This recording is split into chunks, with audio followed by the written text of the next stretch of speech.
अगर आपके सर के बाल भी वक्त से पहले ही सफ़ेद हो चुके हैं एंड वीकली बेस पे आपको फुल ऑफ केमिकल्स वाला हेयर कलर करना पड़ता है, तो आज की वीडियो स्पेशली आपके लिए है, जिसमें मैं आपको दो ऐसे हेयर कलर्स बताऊंगी। एक नेचुरल है, इट्स मीन कि मेहंदी वाला, और दूसरा ब्रांड का कलर है।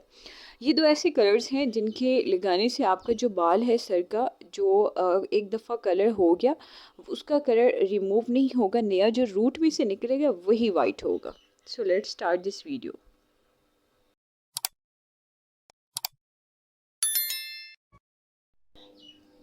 Assalamualaikum to all my viewers, welcome back my YouTube channel. I hope that you all are doing very well. आपका रमज़ान, आपकी ईद कैसी गुजरी है और ईदी कितनी बनी है ये आपने मुझे कमेंट सेक्शन में ज़रूर बताना है। आज चूँकि आटा गूंदा हुआ था, सैलेड भी बना हुआ था, थोड़ा सा मेरे पास टाइम था तो मैंने सोचा चलो ऐसे करती हूँ, कुछ डिज़र्ट में बना लेती हूँ।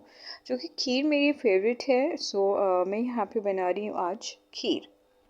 अच्छा जी, हुआ यूँ कि जब मैंने फ्रिज खोला तो देखा ऑलवर्स मिल्क भी सिर्फ 2 पैक पड़ा हुआ था और खुला दूध भी जो है वो थोड़ा सा था, तो मैंने सोचा चलो इन दोनों को मिक्स करके तो आज खीर बनाते हैं। क्योंकि खीर बनाना मुझे बहुत ही आसान लगता है, ओनली बस चूल्हे पे ही चढ़ानी होती है, तो बाकी तो खीर जो है वो खुद ही पकती रहती है। मैंने जिस दिन भी कपड़े धोने होते हैं या फिर कोई बड़े वाला काम करना होता है, क्योंकि कपड़े धोना मेरे लिए एक बहुत बड़ा काम है, मतलब एक बहुत बड़ा।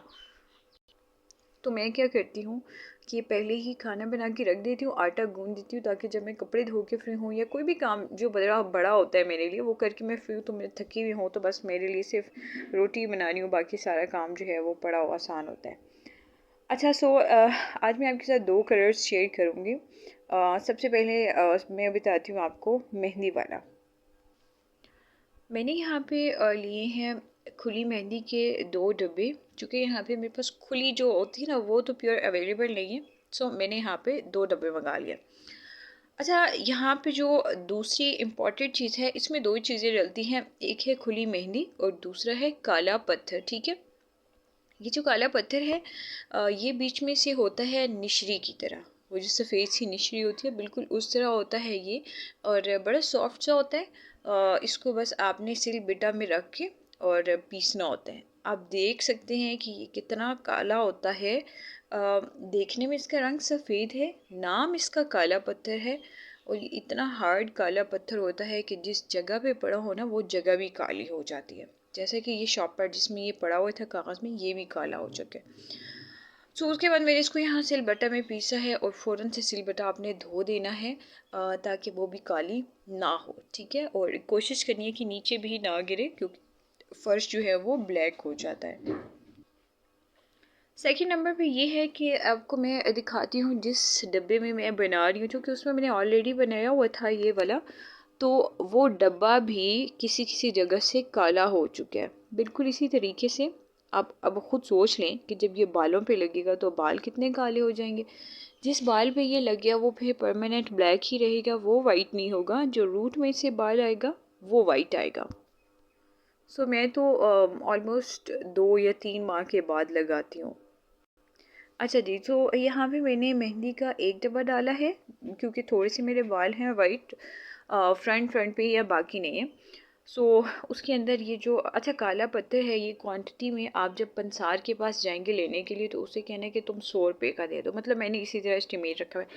अब वो 100 रुपये का तोल के कितना देते हैं ये तो मुझे नहीं पता, लेकिन मैं ना उनसे 100 100 रुपये के 3 पैक बनवा लेती हूँ, तो वो फिर आगे मैं अपने हिसाब से लगा लेती हूँ, 3 माह के बाद एक। सो एक पैकेट मैंने यहाँ पे मेहंदी का डाला है, उसके अंदर मैंने काला पत्थर डाला है जो मैं 100 रुपये का लेकर आई थी, और मिक्स करते हुए भी नीचे आपने शीट बिछा लेनी है। कोई पुराना शॉपर बिछा लेना है ताकि गिरे तो उसके ऊपर गिरे, क्योंकि नीचे फ़र्श पे गिरा तो फ़र्श काला हो जाएगा और दोबारा से हटेगा नहीं। सो उसके बाद आती है इसको सर पे लगाने के लिए। सर पे लगाने के लिए ये शर्त है कि आपके बालों में ऑयल ना लगा हुआ हो। मेहंदी इसको सर पे लगाने से पहले आपने थोड़ी देर वेट करना है कि मेहंदी का जो कलर है वो ब्लैक हो जाए। Almost with in 5 to 7 minutes जो है मेहंदी का कलर ब्लैक हो जाता है। अच्छा, कुछ लोग यहाँ पे ना एक मिस्टेक करते हैं, क्योंकि बहुत से लोगों को जब मैंने बताया तो उन्होंने मुझे कॉल मैसेज करके कहा कि जी हमारे बाल तो जो है वो गोल्डन हो गए, ब्लैक नहीं हुए। तो उसकी मिस्टेक ये है कि अगर एक छोटा पैकेट आपने मेहंदी का डाला है तो उसके अंदर आपको 100 रुपीज़ का काला पत्थर डालना होगा। लेट्स सपोज़ अगर आपके बाल बहुत ज़्यादा वाइट हैं, आप 2 पैकेट डाल रहे हैं मेहंदी की, तो आपको फिर उसके अंदर 2 से 250 का जो है वो काला पत्थर बीच में ऐड करना होगा। खैर, इसको आपने सुबह सुबह सर पे लगा लेना है, क्योंकि ये मेहंदी होती है तो ठंडी होती है। तकरीबन जब ये सूख जाए तो आपने जो अपने बाल हैं उनको धो लेना है, और उसके बाद आप अपने बालों में शैम्पू कर लें, ताकि जो आपके बालों के अंदर, सर के अंदर मेहंदी जमी हुई है वो निकल जाए। सर पे लगाने के बाद जो आपने एहतियात करनी है वो ये है कि आप कोशिश करें कि अगर लेट्स सपोज़ अगर आप टेक लगाते हैं या तकिए पे सर रखते हैं तो उसके ऊपर आप ना एक दुपट्टा कवर कर दें, क्योंकि मैं आपको दिखाऊंगी या मैं भी इस वीडियो में ना दिखा सकूं, मेरी जो बेड शीट है, मतलब जो तकिए का कवर है, उसके ऊपर जो है ये काले पत्थर का अब कलर तो लग गया है। और आपने याद रखना है कि जिस चीज़ पे एक दफ़ा ये काले पत्थर का रंग आ गया ना, ब्लैक, वो दोबारा वाइट नहीं होती। इवन कि फ़र्श पे भी अगर लग गया ना तो फ़र्श भी दोबारा वहाँ से साफ़ नहीं होगा। बस ये आपने इस चीज़ का बहुत ज़्यादा ख्याल रखना है। अच्छा, दो ऐसी कौन सी गलतियाँ हैं जिसकी वजह से हमारा हेयर कलर जल्दी ख़त्म हो जाता है या जल्दी हो जाता है, वो मैं आपको वीडियो के लास्ट पे बताऊँगी। यहाँ पे आप फाइनल लुक देख सकते हैं बालों की कि काले पत्थर का किस तरह का रिज़ल्ट है। मेहंदी की वजह से शाइनिंग भी आ जाती है और जो बाल हैं वो फुली ब्लैक हो जाते हैं।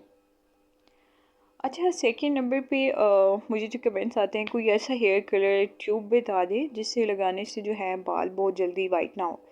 सो यहाँ पे मेरे पास है क्रोमा सिल्क की ट्यूब है मेरे पास, जो कि मैंने ली थी 4000 रुपीज़ की। मैंने ऑनलाइन विज़िट किया, बहुत कम वेबसाइट्स पर अवेलेबल है और ऑनलाइन इसकी प्राइस लगी हुई है 6000 रुपीज़। बाकी आप किसी अच्छे मार्ट पे पता कर लें, किसी लोकल शॉप से तो आपको नहीं मिलेगी और छोटे स्टोर्स पर भी अवेलेबल नहीं है। आप किसी अच्छे बड़े मार्ट पर पता कर लें, मे भी आपको 4000 या 5000 की रेंज में मिल जाए, क्योंकि ऑनलाइन तो बहुत ही महंगी लगी हुई है। बाकी इस क्रीम के साथ अगर डेवलपर की बात करें तो ये मेरे पास लॉरियल का है occidental cream, which is 20% volume. So अगर आपके सर के बाल बहुत ज़्यादा वाइट हैं, सो ये ट्यूब आपको हाफ़ ऐड करनी होगी, और उसके साथ जो क्या कहते हैं डेवलपर है वो तो आपको पता ही है कितना ऐड करना है। इसकी क्वांटिटी आपने ऑलमोस्ट इतनी रखनी है डेवलपर की कि जो आपकी क्रीम है वो बहुत अच्छे से बीच में डिज़ोल्व हो जाए। अच्छा, भी इसको लगाने की अगर बात करें तो आपके बालों में ऑयलिंग नहीं होनी चाहिए, और फॉरहेड और कान के पास, फेस पे आपने थोड़ी थोड़ी सी पेट्रोलियम जेल लगा लेनी है, ताकि आपकी स्किन के ऊपर इसका कलर ना आए। इसको लगाने के बाद भी आपने थोड़ी देर वेट करना है, ऑलमोस्ट 45 मिनट्स, एंड उसके बाद आपने अपने बालों को शैम्पू कर लेना है। ठीक है, जेंट्स हैं तो वो 15 to 20 मिनट्स वेट करें, एंड लेडीज़ जो हैं वो 45 मिनट्स इसको अपने बालों पर रखेंगे, और उसके बाद बाल जो है आपने धो लेने। अब आते हैं सबसे इम्पॉर्टेंट चीज़ के ऊपर, वो ये है कि वो लोग जो अपने बालों पर कलर करते हैं, केराटिन करवाते हैं, मैंने इस टॉपिक पे ऑलरेडी बहुत ज़्यादा वीडियोस बनाए हुए हैं कि हम लोग जो कलर करते हैं, हम वो वाले शैम्पू इस्तेमाल नहीं कर सकते जो लोकल्स होते हैं, ये सनसिल्क और दूसरे लटर पड़ा जितने भी हैं, लाइफ बॉय, डव हो गया, क्योंकि इन शैम्पूज़ के अंदर सल्फेट एंड पैराबिन होता है जो झाग बनाता है और हमारे बालों में से नेचुरल जो ऑयल होता है उसको निकाल देता है, और हमारे बालों पे जो कलर होता है वो उसको उड़ा देता है। ठीक है, अगर आप बालों पर कलर करते हैं तो आप किसी भी मार्ट पर चले जाएं या ऑनलाइन आप बाई कर लें। आपने उनको कहना है कि आप हमें शैम्पू दे दें sulphate and paraben free shampoo. वो थोड़े से महंगे होते हैं, लेकिन वो शैम्पू ज़्यादा झाग नहीं बनाते, और उनका फ़ायदा ये होता है कि हमारे बालों पर जो कलर होता है वो जल्दी नहीं उड़ता। हमारे बस जो बाल कलर हो गए सो वो हो गए, उसके बाद जो नया रूट में से बाल आएगा वो वाइट आएगा, एंड दैट्स इट। फिर भी अगर आपको कोई बात समझ नहीं आई तो आप मेरे से कमेंट सेक्शन पे पूछ सकते हैं। फेसबुक और इंस्टाग्राम पे मुझे फॉलो करना मत भूलिएगा। मुझे अपनी दुआ में याद रखिएगा। नेक्स्ट वीडियो में मिलूँगी एक नए व्लॉग के साथ। तब तक के लिए अल्लाह निगहबान।